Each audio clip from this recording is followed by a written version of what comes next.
10,000 கோடி பணம் தரேன், பிஎம்சி திட்டத்தை ஏற்றுக்கோன்னு சொல்லிச்சு பாஜக. கொள்கையை சமரசமே பண்ணிக்காம பாஜகவை எதிர்த்து நின்னோம். தாவேகா கட்சி அரசோட வழியில் நடக்குதா? ஆர்எஸ்எஸ் தான் வழி நடத்துது. அப்ப ஏங்க ஆதரவு கூட சொல்லி உங்க கூட்டணி அனுப்பிச்சிங்க? நான் என்ன சொல்றேங்க, அதை விட மோசமா நடக்கிறதுக்கு இருந்துச்சு. ஜனநாயக படுகொலை பண்றதுக்கு கவர்னர் ஆட்சி வந்தா என்ன, விஜய் மூலியமா ஆர்எஸ்எஸ் ஆட்சி வந்தா என்ன? ஆர்எஸ்எஸ் கள்ள குழந்தையா ஏதோ ஒரு குழந்தைன்னு சொன்னாரு. இப்ப அந்த குழந்தைய அவரு தத்தெடுத்து இருக்காரு. ஆதவ அர்ஜுனாவை கரூர் விஷயத்துல விஜயை அரெஸ்ட் பண்ணலன்னு கேட்டார். இது அண்ணன் திருமாவளவனோட டோன்.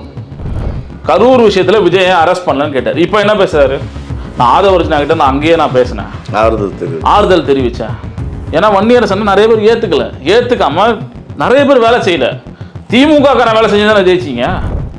காங்கிரஸ் 5 பேர் ஜெயிச்சாங்கல்ல, திமுக அவரோட ஓட்டு இல்லாமல் ஜெயிச்சிட்டீங்களா? திமுக அவங்களை தூக்கி சுமந்ததன் பாவத்தில் நீங்கள் ஜெயிச்சிட்டீங்க. அந்த 13 பேரால இப்போ ஓடிட்டு இருக்கு. யார் இன்னைக்கு தமிழ்நாட்டில் விஜய் இந்த தயாரிப்பு அரசியல் தயாரிப்பில் யார் இருக்கா? ஏங்க முதலமைச்சர் விஜய்லாம் கிடையாதுங்க, அவரு ஷோ பீஸ். அதான் சொல்றேன், ஒரு ஹீரோவா இருக்காரு. இதை யார் இயக்குறது யாரு அப்படின்னு கேட்கிறேன். இவரு முதலமைச்சர்னு சொல்லிக்கிறாரு. முதல் போட்ட அமைச்சர் ஆதவ அர்ஜுனா எல்லாம் செய்யறாரு.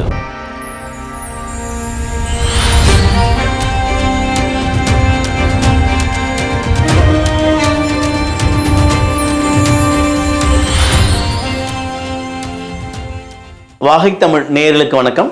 இந்த நேர்காணலில் நம்மோடு இணைந்திருக்கிறார் திராவிட முன்னேற்ற கழகத்தின் செயல்பாட்டாளர் திரு தினேஷ் வேலன் அவர்கள். வணக்கம். வணக்கம் சார்.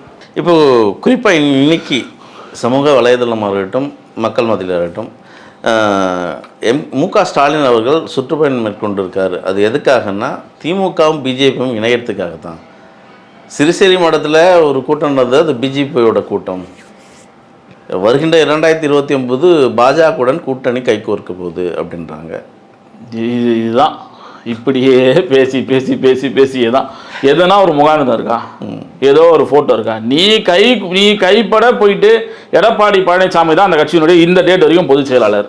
அவரை நீங்கள் பார்க்கல. அதுலேருந்து ஒரு ஃப்ராக்மெண்ட்டை உடைச்சி அவங்கள போய் நீங்கள் பார்க்குறீங்க. முன்னாடி சோஃபான்னு சொல்கிறோம், போது பணம் கொடுத்து செட்டில் பண்ணி போய் பார்க்குறீங்க. அது கண்ணெதிர்க்கு நடக்குது. அதை இது வரைக்கும் யாரும் குற்றப்படுத்தி பேசலை. ஆனால் இது வரைக்கும் ஒரு முகாந்திரமே கிடையாது. இது முகாந்திரம் இல்லாத விஷயம். சும்மா இவனுங்க இந்த ரூட் மாஃபியா பண்ணுற வேலை. அவன் இன்ஸ்டாகிராமில் எழுது. மேடையில் விஜய் ஏற்கனவே பேசினார். விஜயை தாவேக்கா அழிக்க பாஜகவோடு திமுக கைகோர்த்துக்கு ஆச்சரியம் இல்லை. நீங்கள் என்ன பண்ணுறீங்க? நீங்கள் பாஜகவை எங்கே எதிர்த்துறீங்க? திமுக எதிர்த்து இல்லை. 5 வருஷம் ஆளுங்கட்சியாக இருந்து பிஜேபி எந்த லெவலுக்கு எதிர்த்துச்சுன்னா, உனக்கு 10,000 கோடி பணம் தரேன், 10,000 கோடி பணம் தரேன், பிஎம்சி திட்டத்தை ஏற்றுக்கோன்னு சொல்லிச்சு. இல்லை எனக்கு இல்லைங்க, இதை நான் சொல்லி முடிச்சேன். 10,000 கோடி பணம் தரேன், பிஎம்சி திட்டத்தை ஏற்றுக்கோன்னு சொல்லிச்சு பாஜக. கொள்கையை சமரசமே பண்ணிக்காம பாஜகவை எதிர்த்து நின்னோம். நீங்கள் என்ன பண்ணுறீங்க? உன்னோட அமைச்சர் 2 பேர் இந்து மக்கள் கட்சி ஏதோ ஒரு ஆர்எஸ்எஸ்னுடைய தலைவர், தமிழ்நாடுடைய தலைவரை தழுவிட்டு உட்காந்துருக்கீங்க. நீங்கள் எப்படிங்க? அருண்குமார் ஐஆர்எஸ் யாரு? வெங்கட்ராமன் யாரு? மயிலாப்பூர் எம்எல்ஏ அவர் யாரு? அந்த ஸ்ரீரங்கத்தினுடைய எம்எல்ஏ யாரு? இவங்கெல்லாம் ஆர்எஸ்எஸ் பின்புலத்துல வந்தவங்க. நிர்மல் குமார் யாரு? அமைச்சர் நிர்மல் குமார்.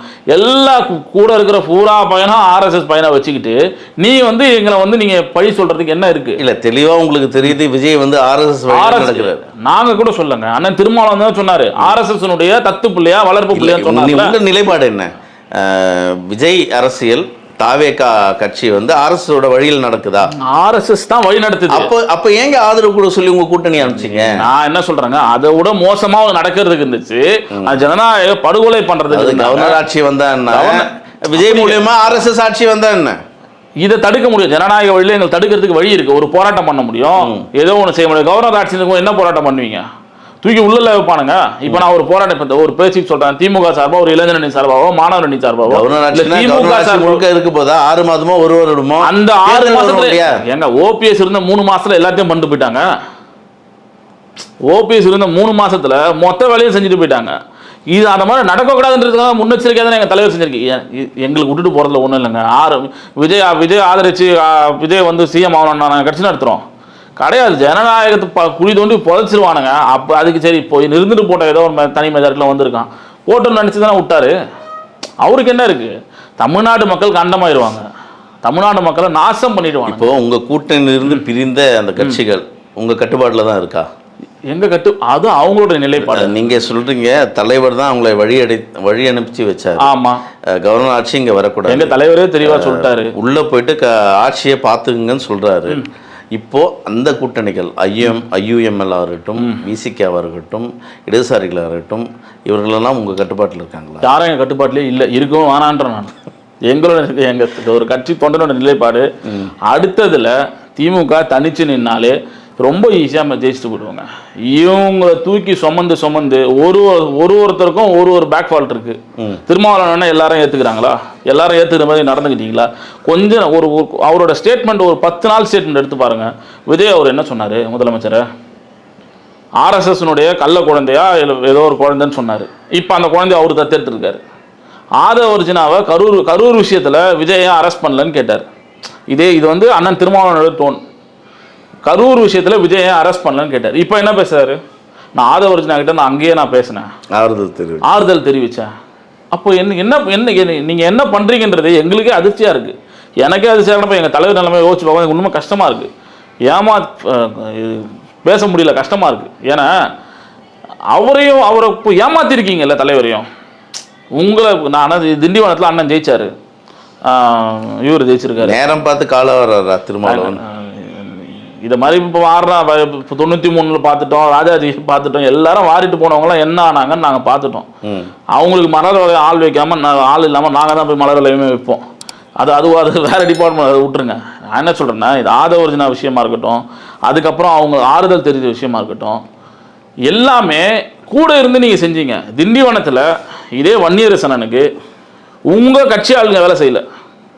ஆனால் உதயநிதி அண்ணா அதை வந்து எப்படின்னா ஒரு ஜெயிக்க வைக்கணும், ஒரு போராளி உங்கள் கட்சிக்காரன் சொல்லுங்க. ஏன்னா வன்னியரசன் நிறைய பேர் ஏற்றுக்காமல் நிறைய பேர் வேலை செய்யலை. திமுகக்காரன் வேலை செஞ்சு தானே ஜெயிச்சிங்க. காங்கிரஸ் 5 பேர் ஜெயிச்சாங்கல்ல, திமுக ஓட்டு இல்லாமல் ஜெயிச்சிட்டிங்களா? திமுக அவங்களை தூக்கி சுமந்ததன் பாவத்தில் நீங்கள் ஜெயிச்சிட்டிங்க. அந்த 13 பேரால் இப்போ ஓடிட்டுருக்கு. பார்ப்போம் தலைவர் என்ன முடிவு எடுக்கிறாரா தானே. சரி, இப்போ உங்களோட நிலைப்பாடு என்ன வரும் காலம் உங்களோட அரசியல் நிகழ்வுலாம்? எங்களுக்கு வந்து தலைவர் எடுக்கிற முடிவு தான். திமுக அந்த 234 நின்னாலே ரொம்ப சர்வசாதாரணமாக 170 வந்துடுவோம். நாங்கள் திமுக தொண்டன இல்லை, திட்டங்கள் என்ன? மீண்டும் ஆட்சியை கைப்பற்றுவதற்கு மக்களுக்கான அந்த போராட்ட திட்டங்களுக்கு இதெல்லாம் உங்களோட திட்டங்கள் என்ன? இனிமேல் இது வரைக்கும் திமுக செஞ்ச திட்டத்தை மட்டும்தான் விஜய் இது பண்ணிட்டு இருக்காரு, ஃபாலோ பண்ணிட்டு இருக்காரு. மகளிர் உரிமை தொகை 1000 ரூபா நாங்கள் தான் கொடுத்தோம், அதுதானே ஒன்றும் ஃபாலோ பண்ணிட்டு இருக்காரு. அவர் சொன்ன 2500 ரூபா செஞ்சாரா? 250 அந்த கையெழுத்து போட்டு, அதுவும் ஃபேக்கு. 250 யூனிட் மாதம் ஃப்ரீன்னு 200 யூனிட்டா 250 யூனிட்டை சொன்னார் மாதம் ஃப்ரீன்னு. 200 யூனிட். அது என்ன கிரைட்டீரியா கடைசியில் கொடுத்தாரு? தமிழ் புதல்வன் இல்லை சொல்லி முடிச்சு. தமிழ் புதல்வன் திட்டம், பெண்களுக்கு மாதம் 1000, படிக்கிற பிள்ளைங்களுக்கு 1000, லேப்டாப் திட்டம். ஏங்க எல்லாத்தையுமே நாங்கள் செஞ்சு வச்சுட்டோம். அவர் அறுவடை பண்ணிட்டு இருக்காரு. திமுக இந்த 5 வருஷத்தில் எதுவுமே மக்களுக்கு செய்யலைன்னு யாராலும் ஒருத்தர் சொல்ல முடியுமா? குளத்தூர்லேயே நீங்கள் தோக்கடிச்சிங்க. குளத்தூரை போய் சும்மா போய் பார்த்துட்டு வாங்க. நீங்கள்லாம் இதுக்கப்புறம் அதை செய்யுங்க. கோவையில் நேற்று போய் அமைச்சர் ஆதவர்ஜினா போயிட்டு ஒரு லைப்ரரி போய் பார்த்துட்டு வந்தார். பெரியார் அறிவகம்னு சொல்லிட்டு பார்த்து வியந்துட்டு வந்தார். அதுதான் திமுகவினுடைய சாட்சி. இந்த 5 ஆண்டு காலத்தில் என்ன பண்ணுச்சுன்றது இப்போ ஆட்சியாளர் உட்காந்து அதை பார்க்குறாங்க பாருங்க. அதுதான் எங்களோட வெற்றி. திமுக ஆளுங்கட்சியாக இருந்தாலும் வேலை செய்ய மக்களுக்காக, எதிர்கட்சியாக இன்னும் மூர்க்கமாக வேலை செய்வோம் கண்டிப்பாக. இது வந்து நான் சொன்னேன்னு வச்சுக்கோங்களேன், கதறுன்னுவானுங்க, ஏதோ ஒன்று சொல்லுவானுங்க. மக்கள் கதறிட்டு இருக்காங்க ரோட்டில், அதை போய் பார்க்க சொல்லுங்கள். நாங்கள் கதறோமா கதலை எங்கள் கட்சியினுடைய பிரச்சனை. எங்கள் கட்சி அடுத்த வாட்டி ஆட்சிக்கு வரக்கூடாது, சும்மா பேன் நிற்கணுமா நினைப்போம். இப்போ தோத்துட்டோம், அடுத்த வாட்டி ஆட்சிக்கு வரணும் தான் நினைப்போம். சரி, அவ்வளோ தைரியமாக இருக்கார்ல. உள்ளாட்சி தேர்தல் நடத்துறதுக்கு துப்பு இல்லாமல் என்ன பண்ணிட்டு இருக்காங்க? உள்ளாட்சி தேர்தல் நடத்தக்கூடாதுன்றதுக்காக வேலையை செஞ்சுட்டு இருக்காங்க. ஃபஸ்ட்டு அதில் பார்ப்போம் உங்களை. அதுக்கு முன்னாடி பை எலெக்ஷன் அதில் பார்த்துருவோம். உங்கள் போய்ஸ் அதில் தெரிஞ்சிடும். திமுக என்னன்றது அதில் தெரிஞ்சுப்பாங்க சார். நாங்கள் என்ன சொல்கிறோன்னா, இப்போ நாங்கள் தனித்து விடப்பட்டோன்னு சொல்கிறீங்களா, இதுக்கப்புறம் எங்ககிட்ட வராதிங்க. போயிட்டீங்களா, தயவு செஞ்சு அப்படியே போயிடுங்க. திருப்பி உங்கள் கால சூழ்நிலைக்காக உங்கள் காலத்துக்கு ஏற்ப மாதிரி திருப்பி எங்ககிட்ட வராதிங்க. எங்கள் தலைவர் வந்து இந்த நாகரிக அரசியல்னு பண்ணுறனால, இது ஒரு வாட்டியும் நான் எல்லா மேடையிலையும் சொல்கிறேன், நாகரிக அரசியல்ன்றனால அதை எல்லாரும் பயன்படுத்திக்கிறானுங்க. அவர் நாகரிகமாக கடந்து போயிடுவார், திருப்பி அடிக்க மாட்டார். திருப்பி வந்து அடிக்க மாட்டார்னா பின்ன பொலிட்டிக்கல் டோன், திருப்பி நம்மளை எதுவும் செய்ய மாட்டார். அந்த ஒரு இதுலேயே போயிடுறாங்க.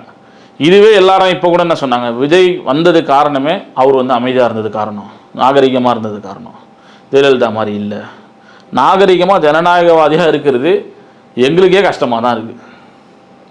திமுக காரனுக்கே இது கஷ்டமாக தான் இருக்குது.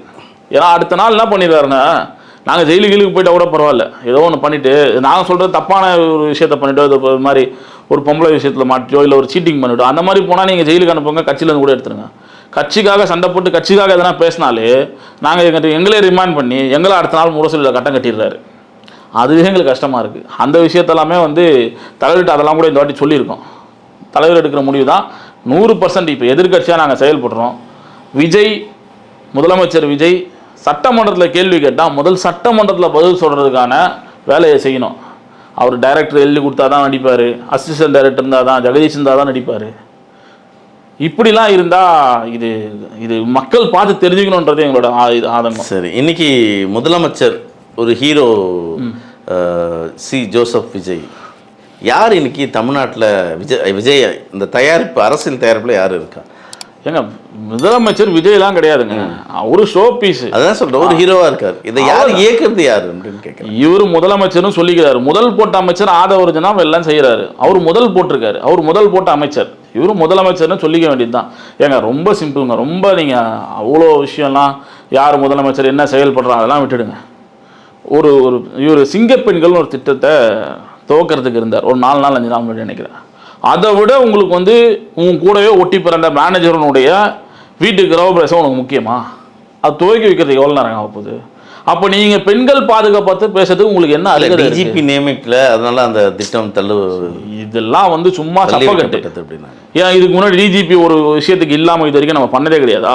அந்த திட்டத்தை துவக்கி வச்சுட்டு நீங்கள் அன்னைக்கு நைட்டு கூட பண்ணிட்டு போயிடலாமே. இதெல்லாம் வந்து சும்மா ஒரு சப்பக்கட்டுங்க. ஒரு பெண்கள் பாதுகாப்பை பற்றி பேசுகிறாரு, அதை விட்டுட்டு இன்னொரு சுப நிகழ்ச்சிக்கு நீ போகிறீங்கன்னா, அதுவும் உங்கள் கூட இருக்க பர்சனல் மேனேஜருக்கு போகிறீங்கன்னா, அப்போ உங்களோட பெண்கள் பாதுகாப்பை பற்றி நீங்கள் பேசுறதுக்கு உங்களுக்கு என்ன தகுதி இருக்குது, என்ன அருகதை இருக்குது? சரி, இவ்வளோ விமர்சனங்கள் இருக்குது. குறிப்பாக தேர்தலுக்கு முன்பு திமுக மேலே, அதுவும் முக்கியமாக மு.க. ஸ்டாலின் மேலே அவ்வளோ வன்மத்தை, அவ்வளோ விமர்சனங்களை தாவேகா தரப்புலேருந்து கொட்டினாங்க. ஏன் திமுக இன்னைக்கு அமைதியாக இருக்குது? இப்போ உங்களுக்கான வசம் வந்திருக்கு இல்லையா? எங்கே அமைதியாக இருக்கும் புரியலையே. களம், அரசியல் களம் அமைதியாக தானே இருக்கு. அப்படி நீங்கள் நினச்சிக்கிறீங்க. அவர் வந்து அந்த பிம்பத்தை கட்டமைக்கிறாருன்னு சொல்கிறோம். அவர் என்ன சொன்னார்? 6 மாதம் நாங்கள் அமைதியாக இருப்போம் சொன்னார். நிர்வாக ரீதியாக அமைதியாக இருப்போம்னு சொன்னது தலைவர் சொன்னார், இல்லைன்னு மறுக்கலை. பட் ஆனால் நீங்கள் பண்ணுற இந்த தில்லுமுள்ளு வேலைக்கு மக்களை நடுத்தெருவில் விட்டுட்டு கரண்ட் இல்லாமல், அதுதான் திமுகவை காணுமேன்னு கேட்குறோம். யார் வந்து நிற்கிறது? திமுக காரங்க போய் நிற்கிறான். இப்போ கரண்ட் இல்லைன்னு சொல்லிட்டு வந்து கேட்குறது எம்எல்ஏ கிட்ட போய் கேட்குறான். எம்எல்ஏ கிட்ட போய் கேட்குறாங்களா மக்கள்? யார்கிட்ட? இப்போவும் திமுக காரன் அவர் விமர்சனம் வச்சது, ஊரா விட்டு நெய்ய யாரு ஸ்வீட்டு செய்யுது அப்படின்னாரு. அது எல்லாமே வந்திருக்கு திமுக. அதுதான் நானும் அந்த டைலாக் அவருக்கே சொல்றேன். அந்த நெய்ய இன்னைக்கு விஜயும் நிறைய செஞ்சுன்னு இருக்காரு, ஆனா அமைதியா இருக்காங்க திமுகன்றாங்க. அது எல்லாத்துக்குமே எடுத்த உடனே ரோட்ல இறங்கி நம்ம போராடணும். விமர்சனமா நாங்க அங்க பேசுறது வாய்ப்பு கிடைச்சா நீ புலம்புறேன்ற ஒன்னும் இல்லைங்க. முதல் இதுவேங்க, ஒரு முதலமைச்சர் ஆயிட்டு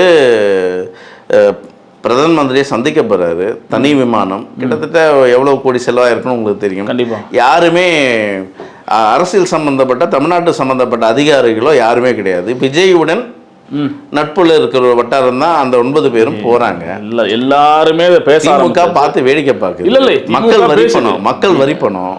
அதுதாங்க திமுக இதை பேசுது, பேசாம இல்ல.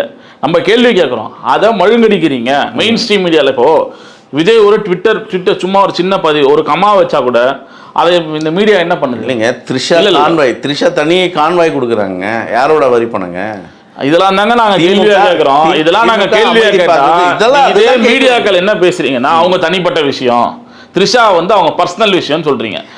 விஜயும் த்ரிஷாவை பத்தி நாங்க பேச சொல்லலைங்க. இப்போ அதுதான் மக்கள் பேசுறது. நீங்க உங்களன்னு மீன் பண்ணல, சொல்லுங்க. ஒரு மீடியா பர்சன் நம்ம என்ன சொல்றோம்னா, அஜித் இறந்துட்டாரு, அந்த கான்வாயில த்ரிஷா போறதுக்கு யாருன்னு கேள்வி கேட்டா அது அவங்க பர்சனல், அது போட்டோன்றீங்க. நான் உங்களை சொல்றேன், மீடியாவை சொல்றேன், போட்டோம் அப்படின்றீங்க. அது ஃபர்ஸ்ட் கல்ச்சரே தப்பு, அதை நார்மலைஸ் பண்றீங்க. சரி, அவரோட பர்சனல்னு வச்சுப்போம். கான்வாயில போறதுக்கு த்ரிஷா யாரு? மந்திரியா? முதலமைச்சரா? யாரு? அவங்கள கூப்பிட்டு போறாரு. சரி, இதை கேட்டால் இப்படி டெலிட் பண்ணிடுறீங்க. சரி, அங்கே போகும்போது டெல்லிக்கு போகும்போது என்ன பண்ணுறாரு? அவர் ஹேர் காஸ்டியூம் டிசைனர் முதற்கொண்டு அவரோட பிஏன்னு சொல்கிற ஜெகதீஷ் முதற்கொண்டு அவரோட வட்டாரங்கள் அமைச்சர் போனாங்களா இல்லையா, எந்த அதிகாரி போனா, எதுவுமே தெரியல. 9 பேர் 10 பேர் அந்த தனி விமானத்தில் போகிறீங்க. இது வரைக்கும் அவர் போனது ஃபுல்லாக தனி விமானம் தான். அரசு படத்தில் நீங்கள் சொன்னீங்க ஊரா விட்டு நெய்யில் உங்களுக்கு ஸ்வீட்டு செஞ்சுக்காது. இப்போ நீங்கள் என்ன செய்கிறீங்க? த்ரிஷாவை கூட்டின்னு போகிறீங்க. அது என்ன? அப்போ எதில் சேரும்? அது எந்த ஸ்வீட்டில் சேரும்? இவங்க ஹேர் ட்ரெஸ்ஸரை கூட்டின்னு போகிறீங்க டெல்லிக்கு, அது எந்த ஸ்வீட்டு?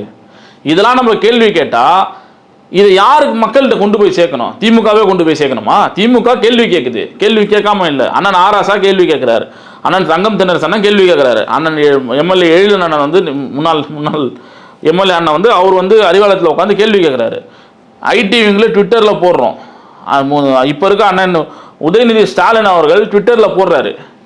எந்த மீடியா இதை எடுத்து போடுறீங்க? விஜய் ஒரு கமா வச்சா போடுறீங்கல்ல. இதுதான் இந்த மீடியா பூம்னு சொல்கிறோம். இந்த விஷயத்தை திருப்பியும் இதை வச்சு நாங்கள் உடைக்கணும். எங்களோட தலையாய கடமையை இந்த மீடியா விஷயத்தில் ஒரு பெரிய பூம் கொடுக்குறீங்க. அங்கேருந்து வெளியில் காலை வச்சுட்டாரு, அவர் கையை வச்சுட்டாரு, ஏறிட்டாரு ஃப்ளைட்டில். இது விஷயமா? எவ்வளோ கற்பழிப்புகள் நடந்திருக்கு, கொலை நடந்திருக்கு. இதே கொலை நடந்திருக்கும் போது விஜய் நீங்கள் கேள்வி கேட்காம இருக்கீங்களே, திமுக ஆட்சியில் இருக்கும்போது கேள்வி கேட்டீங்களேன்றதான் எங்களோட வாதம். நீங்கள் மக்கள்கிட்ட மீடியாவாக இதை மக்கள்கிட்ட போய் சேர்க்கணும், சேர்க்க மாட்டீங்க. இது திமுக சேர்க்கும். இப்போ தான் ஆரம்பிச்சிருக்கோம், இப்போ 30 நாள் ஆயிருக்கு. இது இன்னும் இது கடுமையாக நாங்கள் களமாடுவோம்னு சொல்லுவோம். சிறப்பு. தொடர்ந்து பேசும். தமிழக அரசியல் ஒரு மாற்றத்தை நோக்கி நகர்ந்திருக்கு. உங்கள் நேரத்தை மிக்க நன்றி. நன்றி.